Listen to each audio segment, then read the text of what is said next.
This time on Holy Ghost Notes. Run in the other direction as fast as you can. I could do no wrong. Bat-doot, bat-a-doot. Pat Boone, Debbie Boone. I wasn't all that good at drums. JK, thanks you guys. You're an asshole.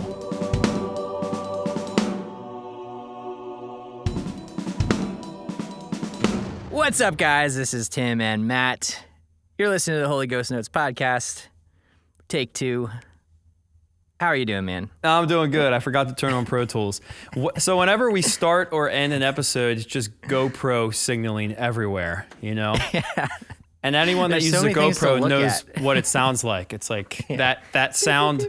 And oftentimes, you know, a GoPro turning off is usually a bad thing because sometimes they just don't work the way they should. So it's just Yeah, and you're or like, they oh die shoot, or- we didn't yeah. get the video, the battery died, we're out of space on our hard drive. Something's bad, we need to redo it. In this case, I forgot to turn on Pro Tools. It was user error. It's okay. There's Yes. a lot to think about these days. So, There really are. but Yep, how are yep. you, man? What's new? I'm doing going well. It was we were just talking about this before we started recording. I was away for Christmas vacation with my family over New Year's. I got a message from a girl named Brianna, and she just said, you know, my brother is a big fan of you guys. He's come to see you play. Here's a couple pictures. Picture with him and myself after a show. Picture with Jake. Picture of him with our set list. Yeah. And then a picture of him in a hospital bed holding, I think it was Rescue and Restore, like a wall flag or a painting or something. And she explained that he's battled cancer for 6 years. And she just asked for support, you know? Like at that point, he didn't have a GoFundMe. She was just looking for maybe a video message or something that I could send to the family and for him to watch and just be encouraged. The cancer came back, and it came back with a vengeance. I think it was maybe the third time that it had tried to take him out. And this time the prognosis was worse than ever. There's really nothing that they could do about it. It was a rare type of cancer. So anyway, we worked together, and I was able to send him a message, and I got a picture of him sitting on a couch. At that point, he was nonverbal, but she said that she saw his face light up, and just, you know, it meant a lot to him. So it was a simple gesture. It meant a lot to me to get a message back like that, just knowing that our music impacted him. I do remember meeting him. It had been years, but I remember seeing him. And I was just telling you, he reminded me a little bit of Tom from Architects, who passed away Yeah. of cancer. Yeah. So anyway, I got a message last night from his sister. He passed away yesterday.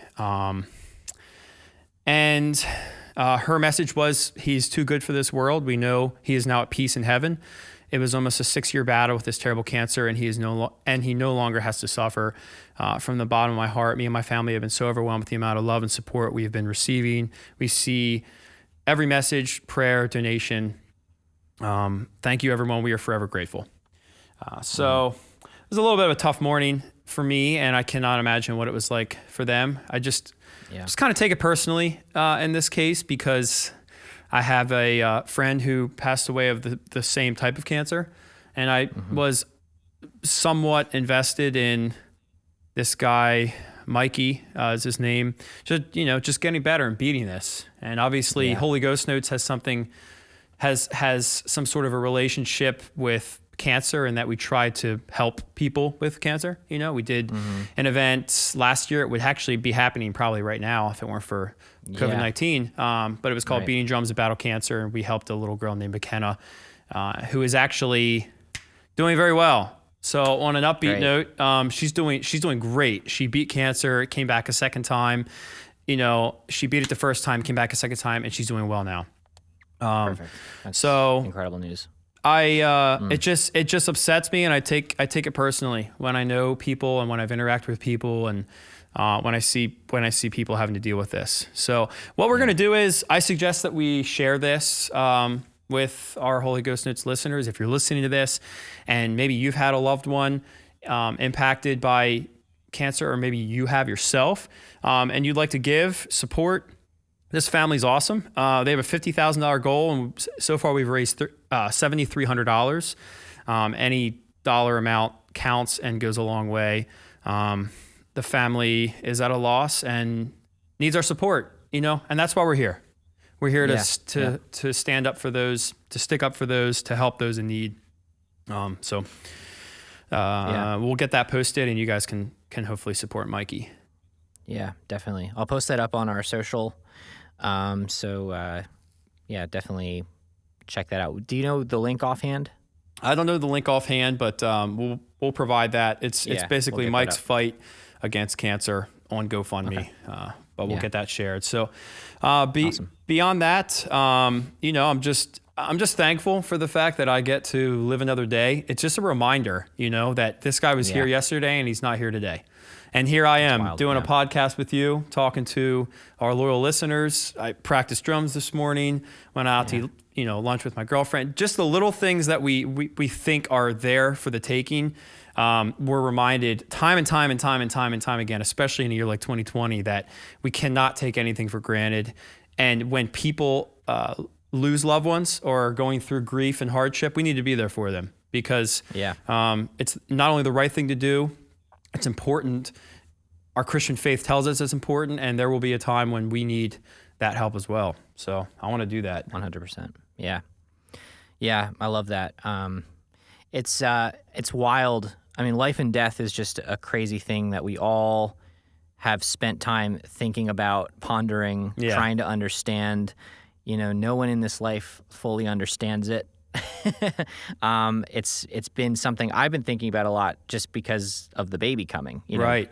New life, just like thinking about like the first things you see. Breathing air for the first time. Like what is that experience? I mean, I've experienced it. I don't remember it, but like, what is that experience like? And then on the flip side, like taking your last breath, leaving this world, seeing whatever's after this for the first time. What is that like? I mean, you can spend days, people spend their life thinking about these things and trying to figure it out and trying to understand it. And when is wild. your wife due? Is she due this week? Next week? She's due in a little over 2 weeks now. Okay, so soon. She's got a little bit of time, but we're kind of she could go at any time at this point. So the baby's very low. And, she's been having the contractions and everything. So she's ready, just kind of the waiting game, Yeah. Your bags are packed and you're ready to go, though.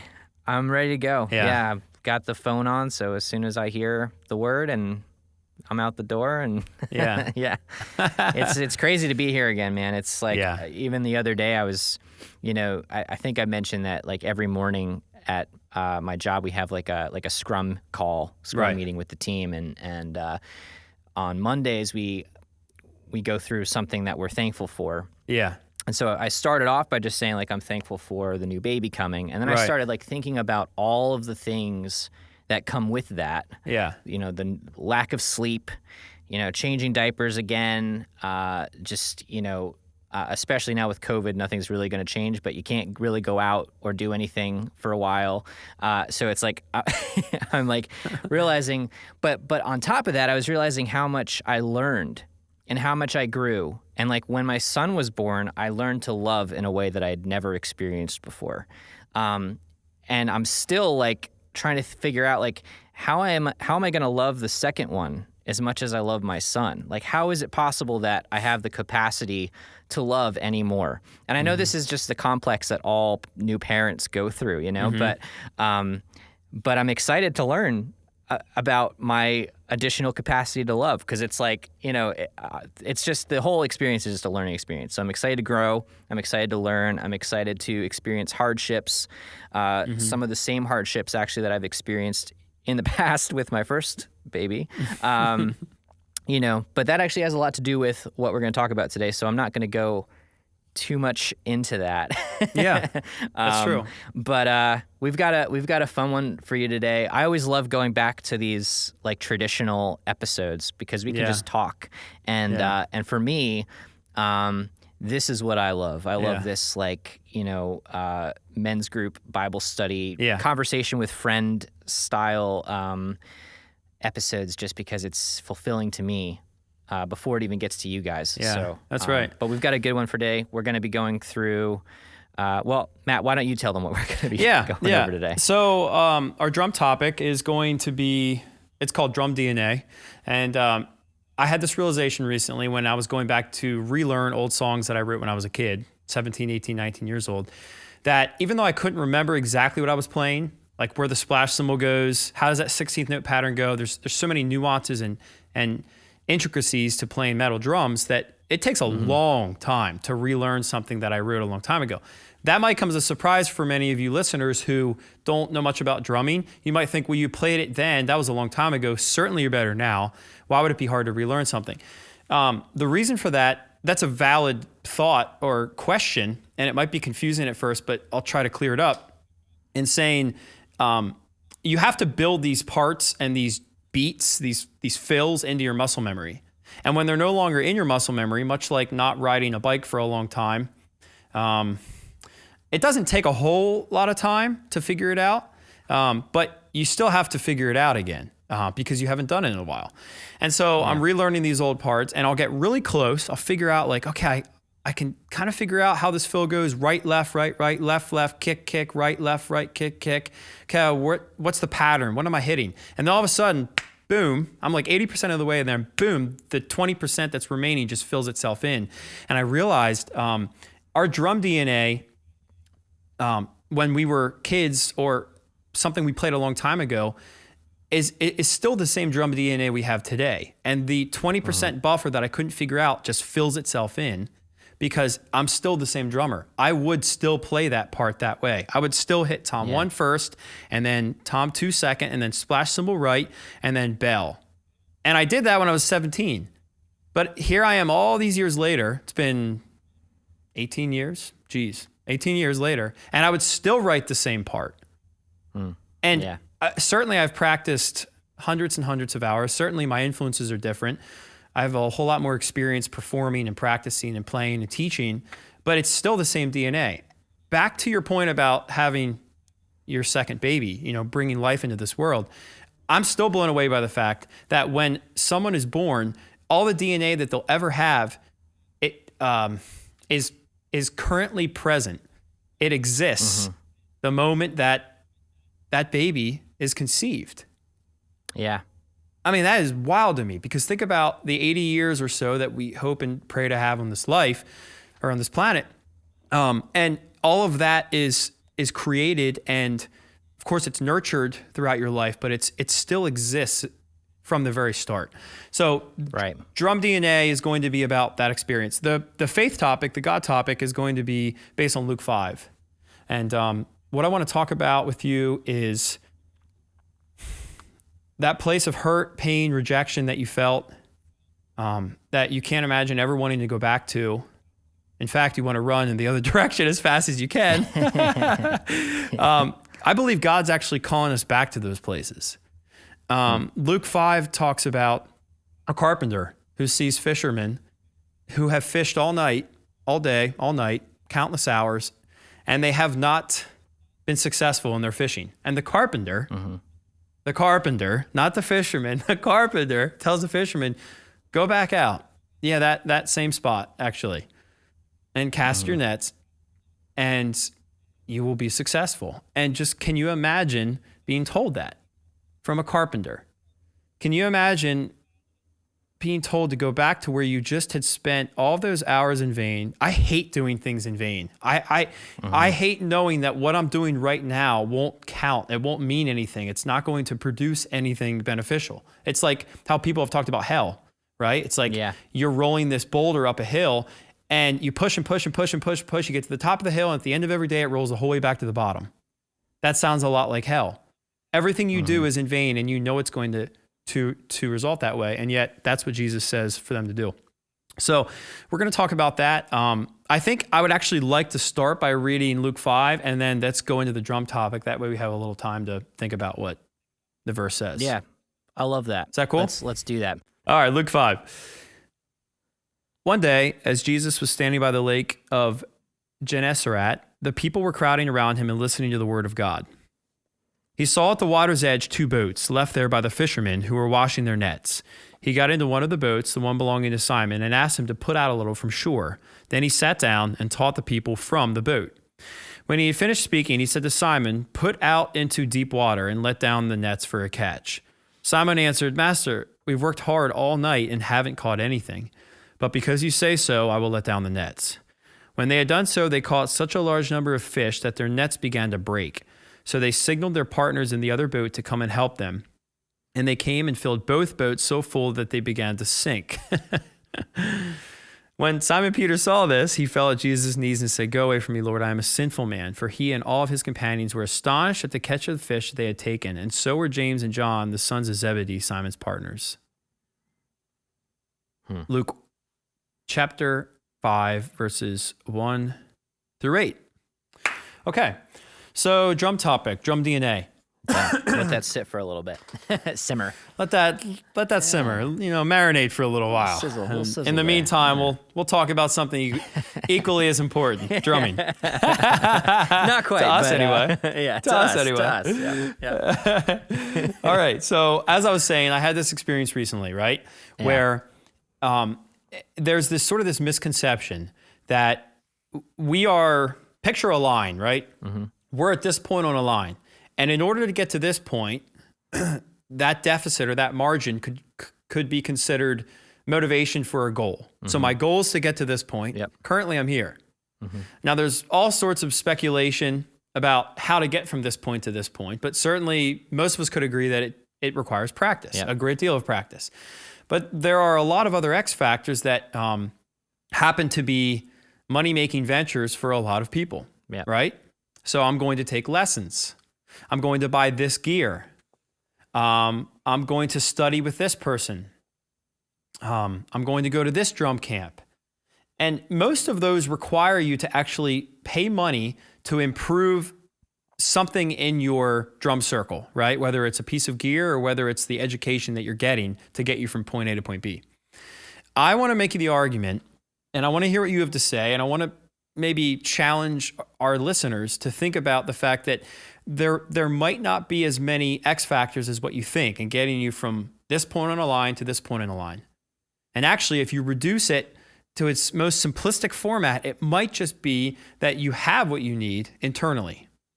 And yeah, there are some rough edges. There are some things that need to be refined and corrected and aligned in a certain way. But none of those things count for anything if you're not going anywhere, right? And I think I made this analogy before where people talk a lot about technique. I need to get better technique. I need to work on my technique. I need to refine my technique. That's true. But what good is technique if you're not playing drums? What good is learning how to shift a car if you're not using the gas pedal? There is no purpose to refining something that isn't a thing. The thing is your drumming. The thing is what you're bringing as a human being, as a drummer, as a musician, as a creative to your instrument so that you can produce something. What's being produced and how it's being produced can be refined. It can be corrected. It can be brushed up. It can be corrected. Corrected twice. Corrected's important. But it's important first and foremost that all of those X factors be put out here, maybe in your peripheral, and your main focus being, I like playing drums. I like playing these drum parts. I like this genre. I like this setup. I like this style fill, this style beat. And you hammer down so hard on that stuff that there isn't a lot of extra time left in your thought processing to say, oh, wait, I think maybe I should get some lessons. That can come and it will come and it'll fall in line. But first, create something of sustenance that can be molded and corrected. And I think that we sell ourselves short thinking that we don't really have all that much to offer. We don't really have all that much to offer. The proof of that for me personally is that the drum parts that I was writing as a kid, 16, 17, 18 years old, are much of the same drum parts that I would write today. Meaning when I go back to relearn old songs, when I'm pretty close to figuring it out, when I get to that 80% mark where it's almost there, I can just fill in the gap immediately because I'm like, oh yeah, I would still play it that way today. That's what I played back then. I would still write that drum part today. That's what I wrote back then, you know? And as I was saying, that should inspire us. That should make us happier musicians, not depressed ones, knowing that we have a lot more to offer in and of ourselves than what we think. The misconception is that we need other people to show us. The argument I'm making is that not necessarily. You have to say something on your own, and then you can eventually let other people speak into that. So I'm going to come at it from my own experience and my own thought process, and probably end up at the same place that you just ended, and then we can talk about it. So sounds good. So to start, I too agree that there is something that every single person has that is innately theirs. And that isn't specific to drums. That's, any musical instrument, any writing, any creative, anything, not even specifically that, even like doctors have a way of thinking about something that is innately theirs, and they're the ones that go on to discover the cure for this or that, everyone has something that is innate to them, that is special. That's how God made us. At least that's what I believe. I grew up thinking, as someone who I've known that I wanted to play drums since before I can remember. I've just always wanted to learn how to play drums.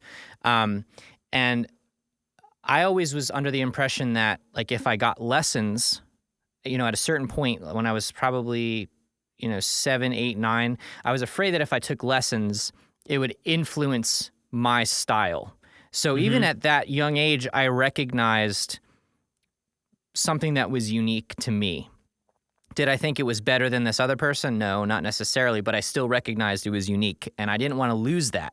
I didn't want to take lessons or be influenced from other parties because it would change my style, and my style was what I felt was what I had. Yep, I agree. I wasn't all that good at drums, but I had something. There was something there. That was actually a foolish way of thinking, because what I didn't realize is that taking lessons from someone, although it does influence your style, I don't think it influences it a whole lot more than listening to music or playing along to songs, which is exactly what I was doing. I was playing to the music that I liked. What I could have learned was actual technique, how to sit properly, how to, I could learn my rudiments and, from an earlier age, instead of realizing, I actually need to go back to the drawing board and figure some of this stuff out before I can advance in my playing. But same as you, what I've noticed is that regardless of the few lessons that I've taken in my lifetime, or all of the different songs that I played along to, regardless of the style, these days, I still love pop punk. That's those were my roots, 90s hard rock and nu metal, and then pop punk for the rest, But even now, I've switched to just regular radio pop and dubstep. I got into a dubstep phase where I just replicating the electronic drums. No matter what I tried to play or what songs I cover or what styles I'm into at the time, there's still that thing that is me. And whether it's as apparent to people as Travis Barker's playing, as soon as you hear Travis Barker, it's Travis Barker.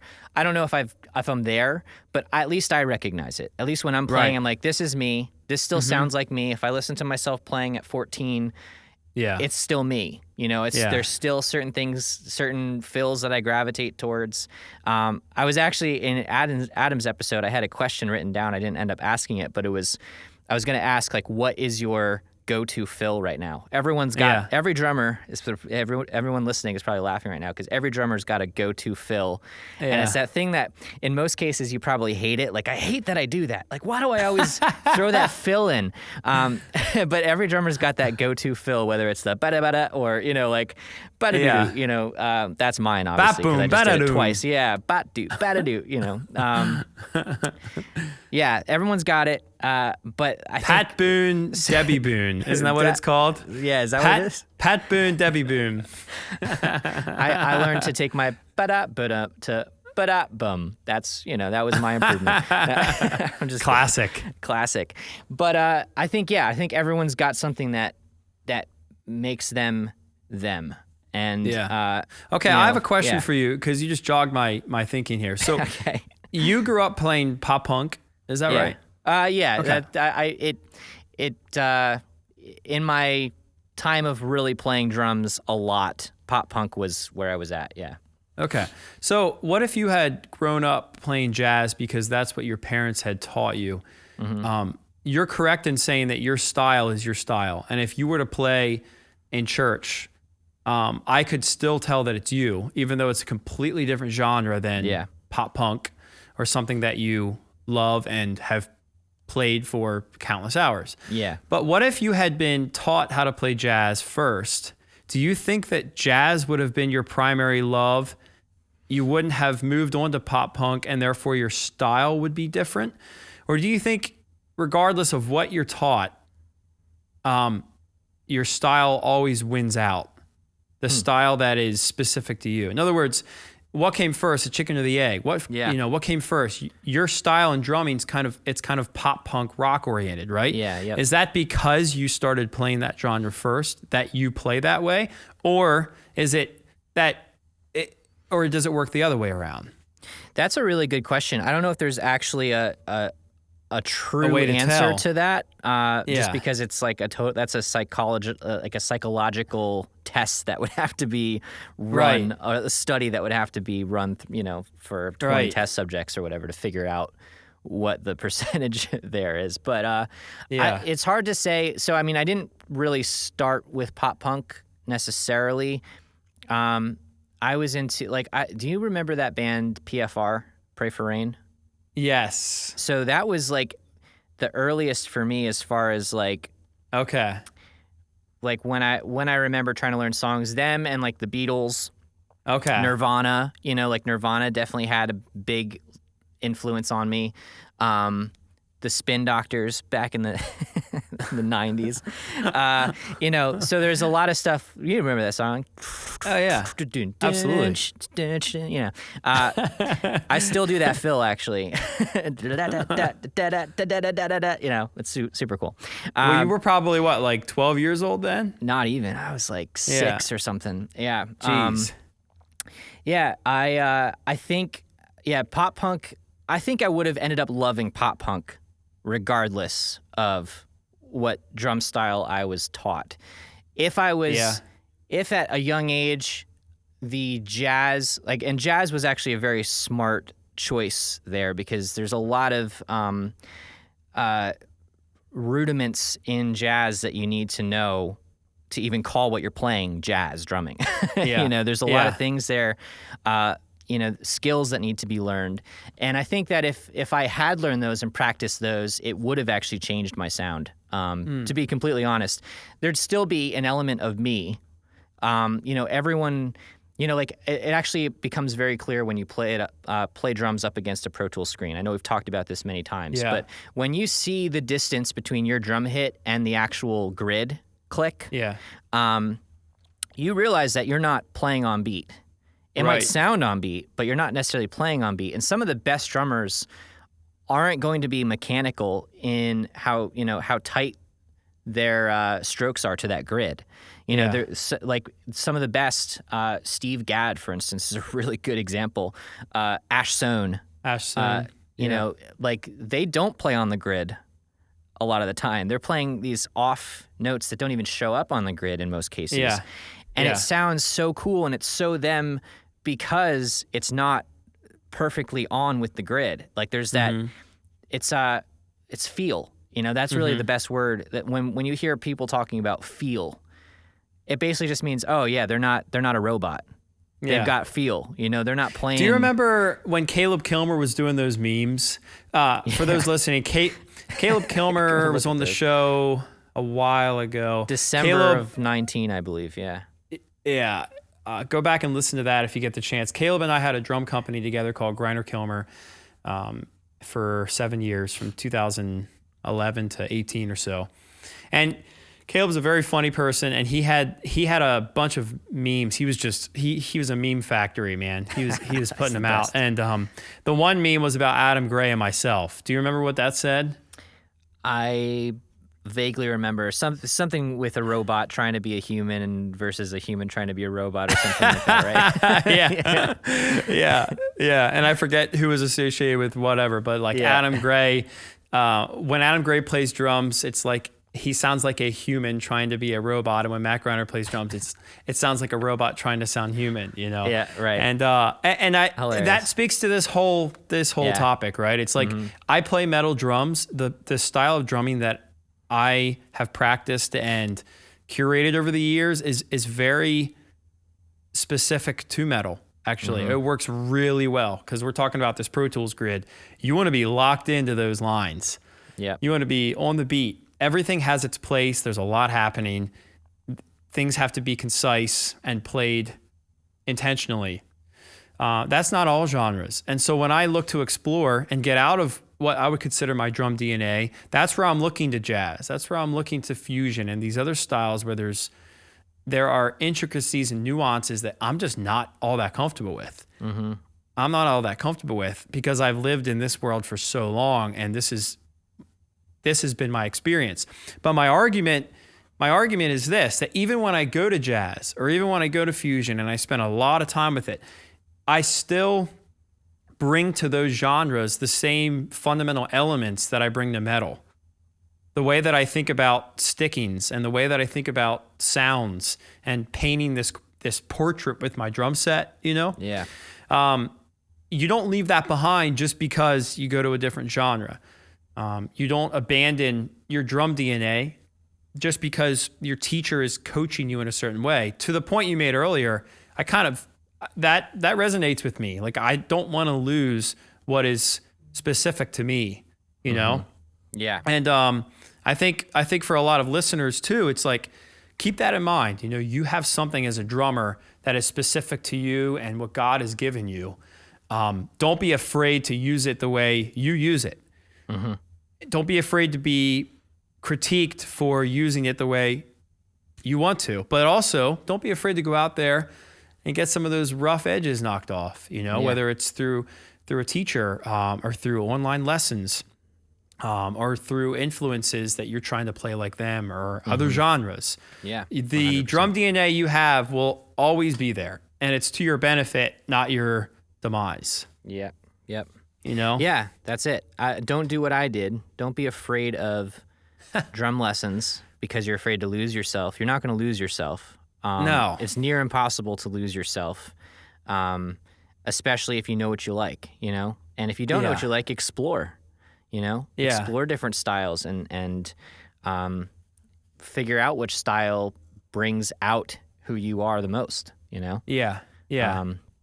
But I've just found I feel like I'm in the best place in my drumming career, even though I'm not playing constantly. I'm in the best place because I just love playing drums. It doesn't matter what style of music. You know, for a while I was like that judgmental person that was like, "Oh, you listen to that? Ugh, what a chump," you know? But now it's just like if I'm playing drums, like I'll find a song that isn't necessarily my style. There's like my wife loves listening to the radio. It's on in the car when we drive places. I hear all these songs now that are popular radio, and I've never been a big person for popular music. It's always like that underground band, that pop punk band that no one's ever heard of or whatever. But now I'm finding myself like hearing all these songs and finding, they might not be incredible songs, but I'm finding elements that I like about them, and I want to play drums to it because I'm a drummer, you know? So like I was jamming to this 24 Karat Gold song. I don't like that. Like, I'm not a fan of their band necessarily, but like I realized like this is a pop punk song. Yeah. In a R&B like rap kind of feel, you know, like they produced it differently, but at its core, it's a pop punk song, which is why I like it. You know, so, and I was playing drums and I was just like, oh, this is, I gravitate towards this because it's me, you know, Yeah, exactly. Is me, just with different production. So find what you like, you know, explore that, and don't be afraid to lose yourself in it because I think as a drummer, like losing yourself is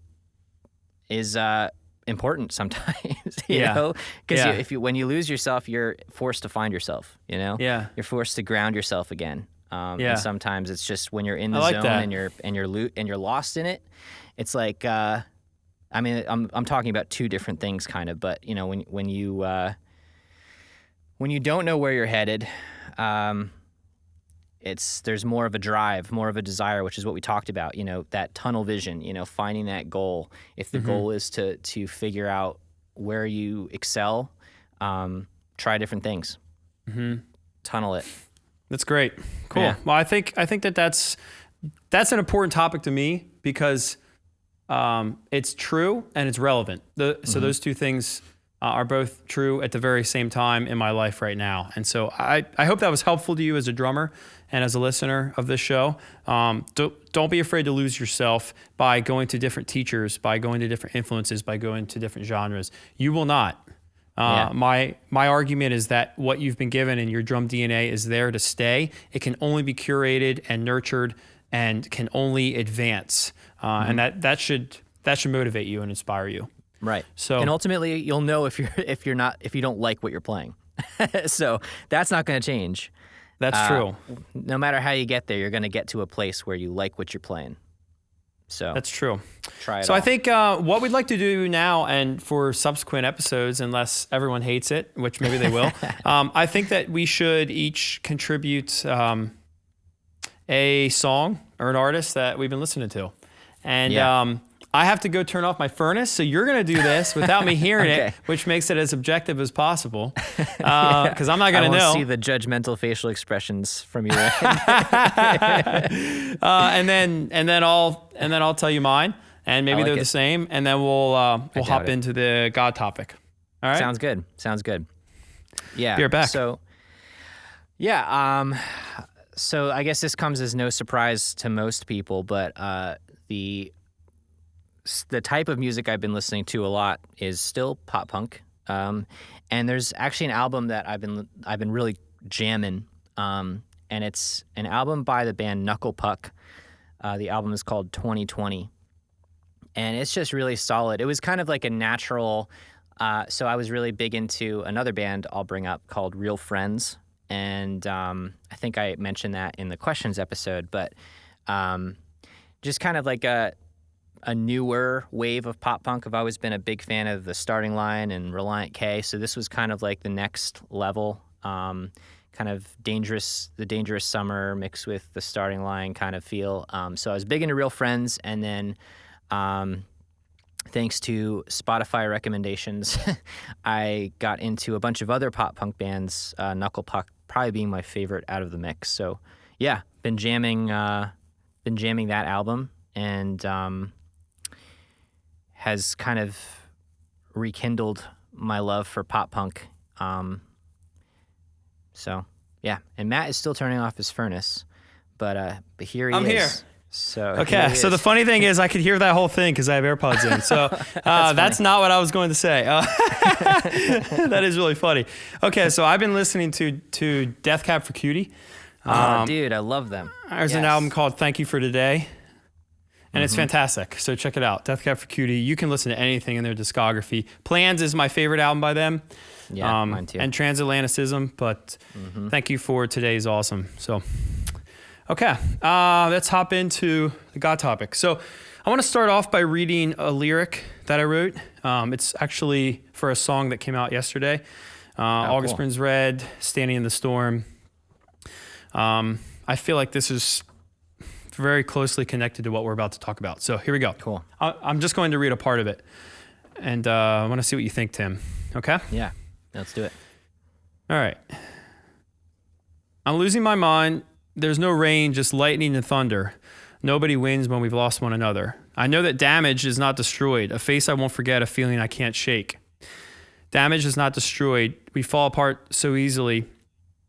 We fall apart so fast, so easily we break. It has to rain to see a painted sky. Not all deserts are deserted and dry. What's lost can always be found. I'll sing along to the sound. I'll shout it out, even if no one's around. Standing in the storm, found each other, lost one another. I saw the truth for what it is. Found each other, lost one another. You find the love that never fails you when you fail the one you love.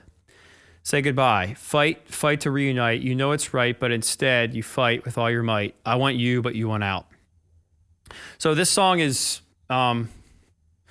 deeply personal to me. And actually, the reason I want to talk about this God topic is because it speaks to this situation.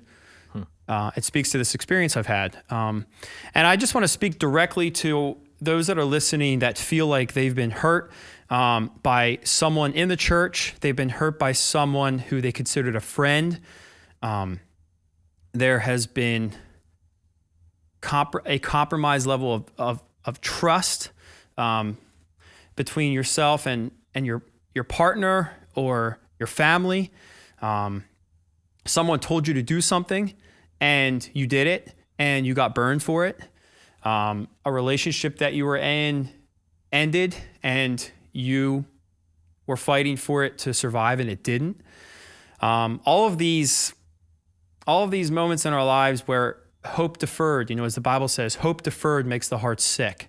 You had this desire, you had this idea of what was going to happen, and it did not happen.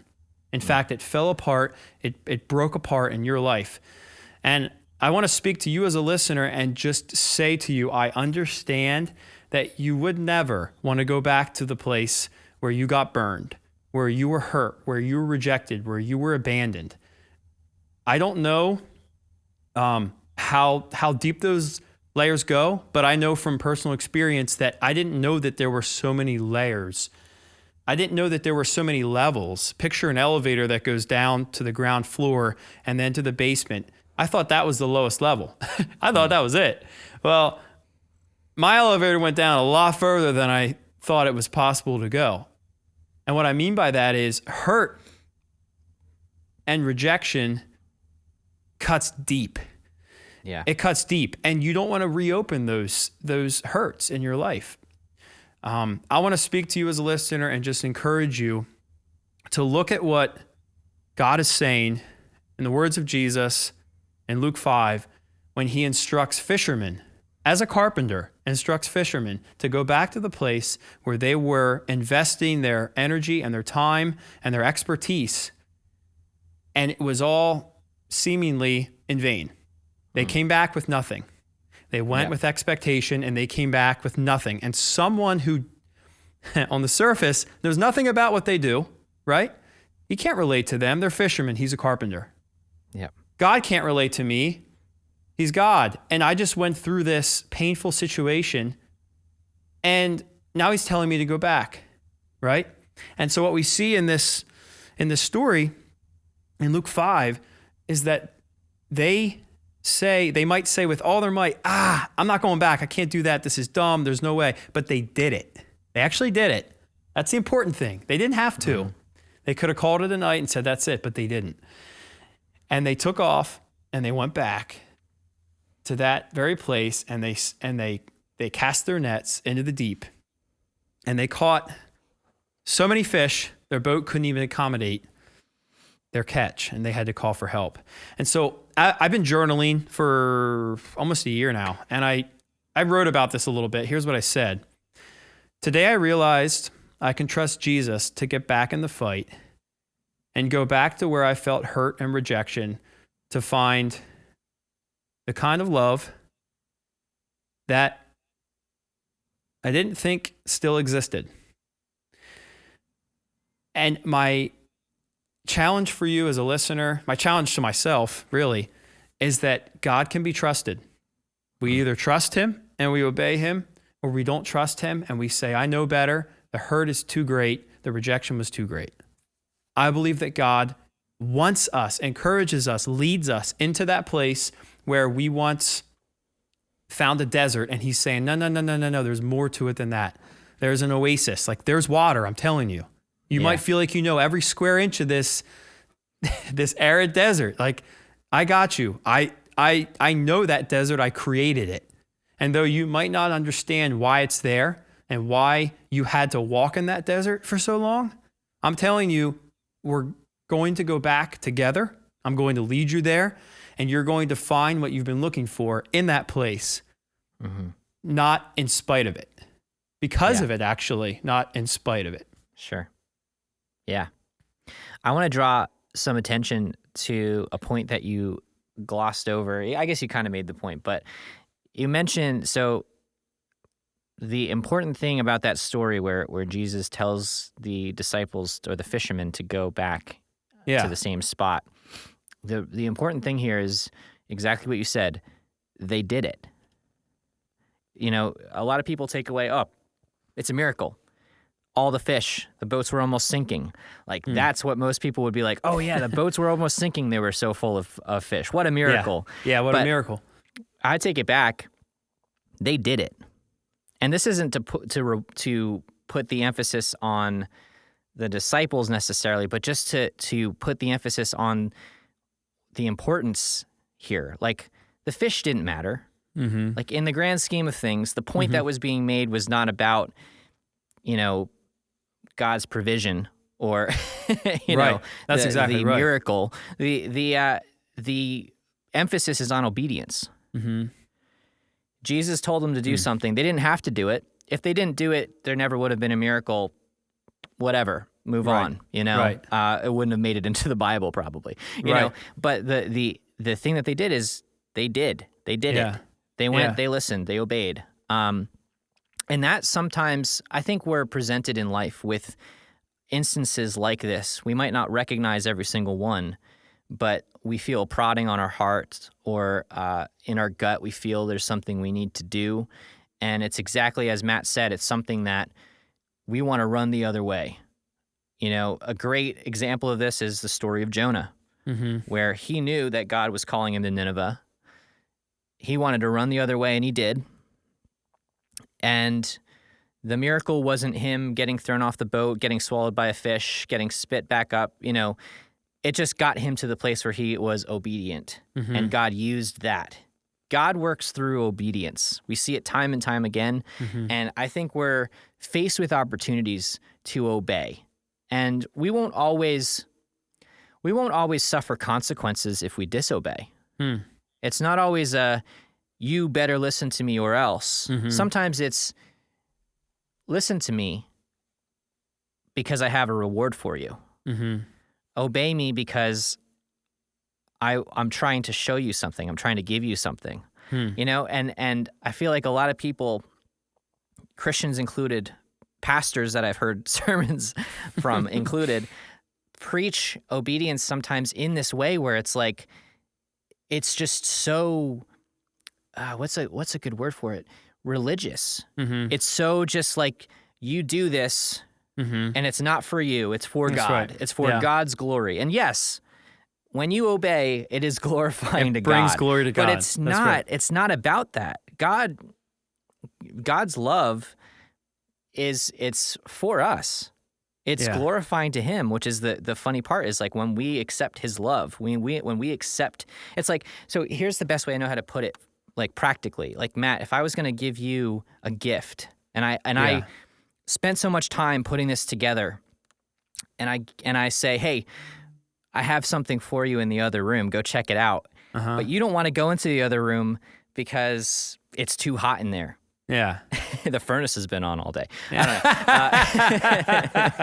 know. Call back It to has. It has. the furnace. And you know, it's disappointing to me because like you don't get the gift that I spent so much time on for you, but you also don't know because you didn't go into the room to find out. You know, and it's like it's kind of like a hit or miss. But I feel like that's our relationship with God in a lot of a lot of times is, you know, God is telling us to do something, and it's not because He is sovereign and He's commanding this of us because it's our Christian duty. Like enough of that. Enough of that.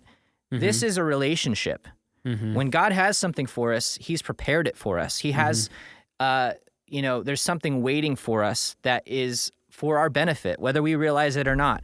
And so obeying Him is not supposed to be this painful process. It's supposed to be a rewarding process. It's supposed to be a process that it's glorifying to Him because we're being obedient, but it's also to bring us to a place that is good.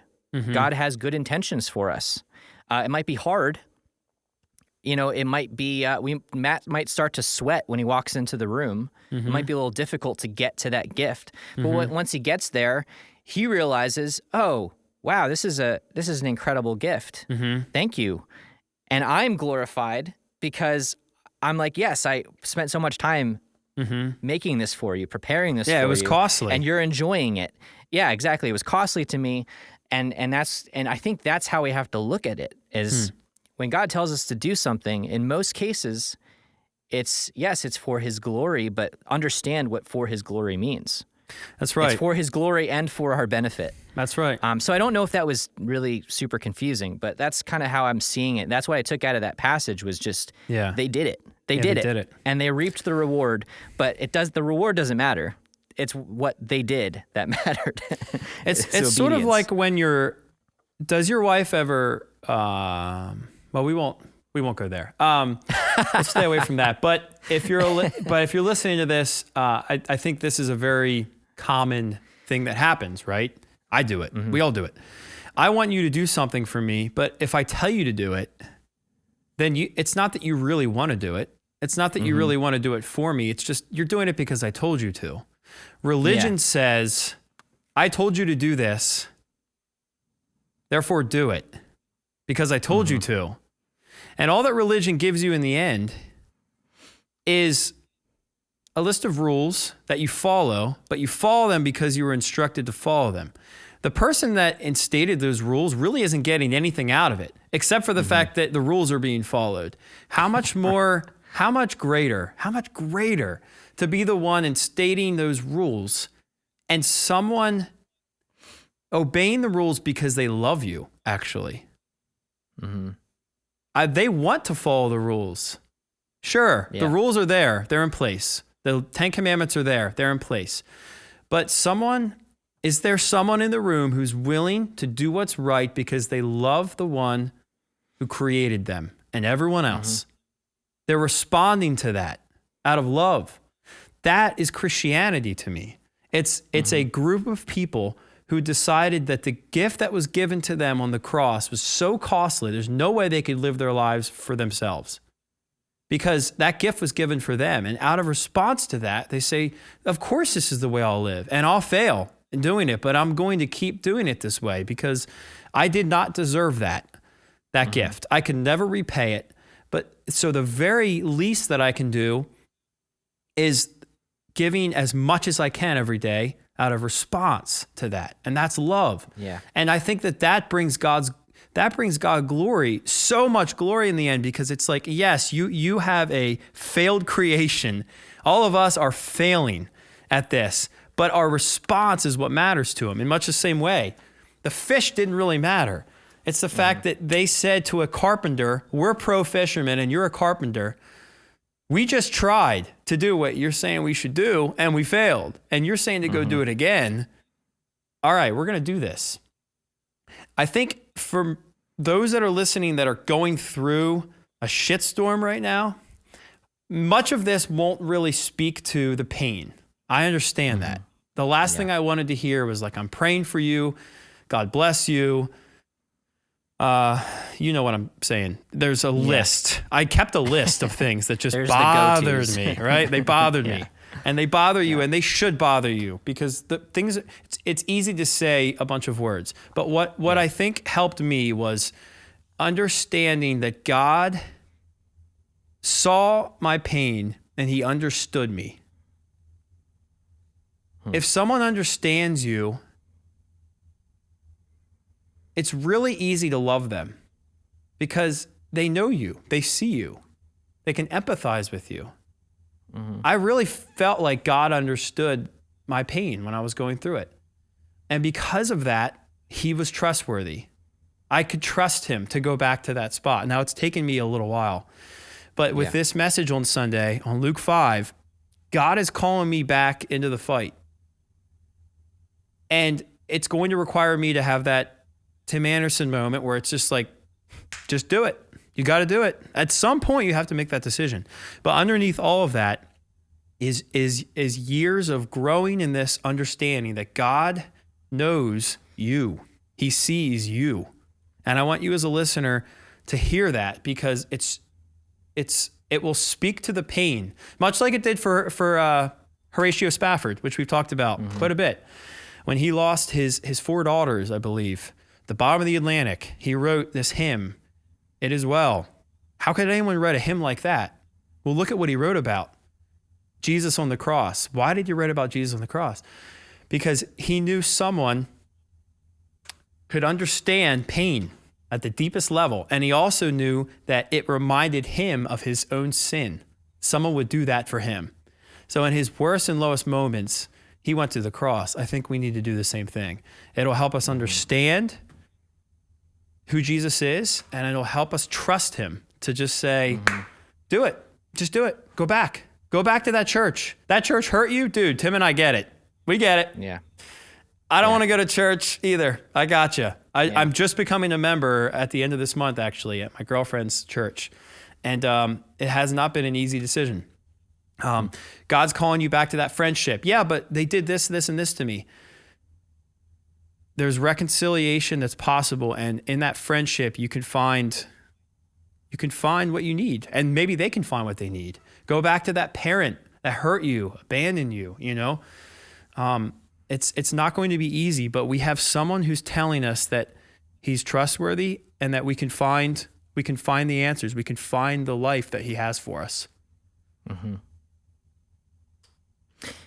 So if I were to present, this is a hypothetical question, but if I were to present the idea of a world without pain, a world without feelings. Yeah.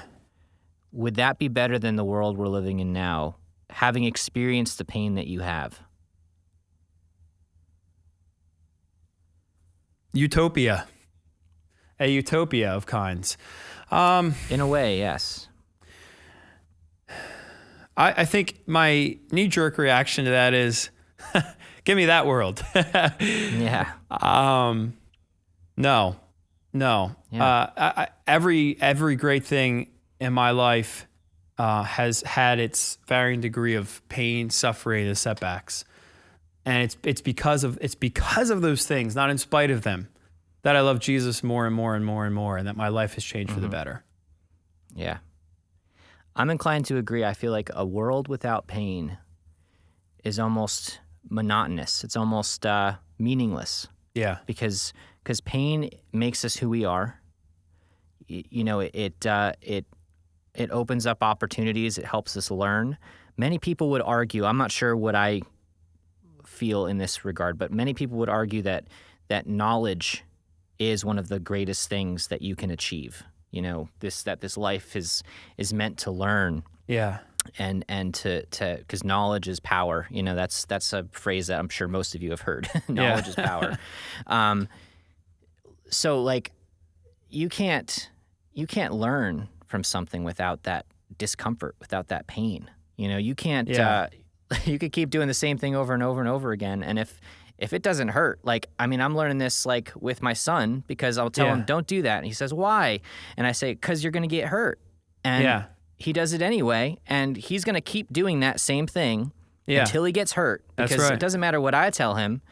I can relay the facts, but I've learned I can't always be there to protect him from pain. I can't always be there to stop him from getting that bruise. Yeah. And it's going to take him getting that bruise to learn, oh, I shouldn't do that anymore. It's just the way of life. It's how we are. It's how we function. Mm-hmm. And I've said it, I think I said it in the very first episode, like pain for me, the darkest time in my life was the best time of my life. When I think about like spiritual growth, growth as a person, you know, and it didn't take, I don't want to discount counseling or talking to people because that's important, but it didn't even take that. Yeah. It just took me hitting rock bottom and being like, God, you're the only thing I've got. Yeah. What help me do what, you know. Yeah. and that's what it changed everything. Changed my perspective on life. It changed how I reacted, changed how I dealt with people. Like, I mean, it took that to make me who I am today, which is a much better person. Yeah. A much more pleasant person. Yeah. And the funny thing is that before that, I was under the impression that I was, you know, damn near holy. Yeah. I thought I was living, you know, the way that everyone should. That's you know, exactly right. I could do no wrong. Mm-hmm. You know, I thought and turns out I was a dick. You know, I was an asshole. I didn't have it right at all. I was just under this illusion that I was a cool, good person. You really were, though. And You really were. I wasn't a terrible person. I don't want to give that impression, but man, have I learned a lot since then. Yeah, Like it's No, I'm right there with It's you. insane how much my eyes have been opened. Yeah. It was like I was living in the dark. I'm the honestly, kid that before was walking with Jake on tour, and some underage kid was like, "Hey man, can you guys buy me cigarettes?" And I turned, I looked at him, I said, "No, we're Yep. Christians." We're Christians. And Jake pretty much ripped my head off. And I later realized how horrible of a human being I was. So there you go. That's it. It takes pain, man. It takes discomfort. You have to step outside of your comfort zone to grow and improve. It's like that with life, with faith, with drums. Like you would suck at drums if you didn't do things that were uncomfortable and that hurt. How many times have you hit your leg with a stick man. or man. ripped open a blister? Like it's painful. It's uncomfortable. Oh, the Your headaches, muscles hurt after the hours sweat, of playing on drums. The time. It's Yeah. not comfortable, but you still love it, and it's still worth it, right? I mean, it's at the end of the day. I love it more than anything, man. Yeah, It's valuable to me because of those investments. exactly. It has value. I think that speaks has to your value. question. It's like, what would life look like without pain and suffering? Well, I don't know what we would value if everything was glossed over. We value the things that are costly. And costly, really, a loose definition would be something that is sacrificed for the sake of something else, which is epitomized on the cross. It was the costliest sacrifice of all time in all of human history, and it was done for you. Yeah, It was done for you. And no, you don't deserve it because you're an asshole. that's right. You were. You're a little less of one now. I'm a little less. I'm gonna find out in a few years, listening back to these episodes. Holy crap! What was I thinking? Such a terrible person then. I hope this. That's life, though, right? That's I life. hope this episode speaks to you. It's been impactful for me. Thank you for Yeah. listening. Thank you for your support. If you're looking to support us, you can do so. We have methods of doing that, and it's very easy. You just go to patreon.com. We have a Patreon. We have different tiers. You can support us from $5 all the way up to $50. I think. $50. The crazy ones are all Yeah, at the 50 level, right? that's right. JK, thanks, guys. So I think what we should do is I think we should support Mikey Jones this Yep. month. Let's do that. Let's support Mikey. Yeah. Mikey passed away last night. His family's in need. They are from Boulder City, Nevada, actually, and they have a GoFundMe. Let's put some money in their court. Thank you for your support of this podcast. We hope it's been fun, beneficial, and thought-provoking. Yeah, for sure. Yeah, so patreon.com/Holy Ghost Notes. There's a number of tiers with different incentives at every level, including immediate access to Matt Greiner lessons, which is awesome. I think that's at the triplet and Ghost Note tiers. So, and then as Matt said, we do give a portion of everything we earn each month to a cause or a charity that we value, and so we'll be giving it. We give it to him this month. Yeah. So Yep. Good stuff, man. Love you. That was fun. quick That was a shout good out. conversation. Yeah, very good. Thank you. Quick shout out to Claire Raquel, I believe. Not sure if I pronounced that right, but thank you. Welcome to the Inner Circle. Welcome, Claire. That rules. And if you guys listening, well, thank you for listening. First off, I consider every listener a supporter of this podcast, regardless of your patronage. New word we found out today. But if you guys have any questions or comments, let us know. Matt and Tim at theholyghostnotes.com. You can also hit us up on Instagram or Facebook or Twitter at Holy Ghost Notes. And yeah, post your drum videos with hashtag Holy Ghost Notes for a chance to be featured as our Groove of the Week. Yeah. I think that's it. That's it, man. That's everything. Oh, check out our merch. We got some real comfortable merch. Absolutely. So if you're interested in repping HGN on the streets, The pins are awesome, by the way. I love those things. They're Oh, so yeah. sweet. They are sick. Yeah. Yeah. They're so sweet.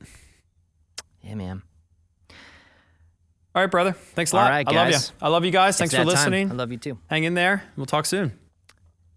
Indeed. Peace.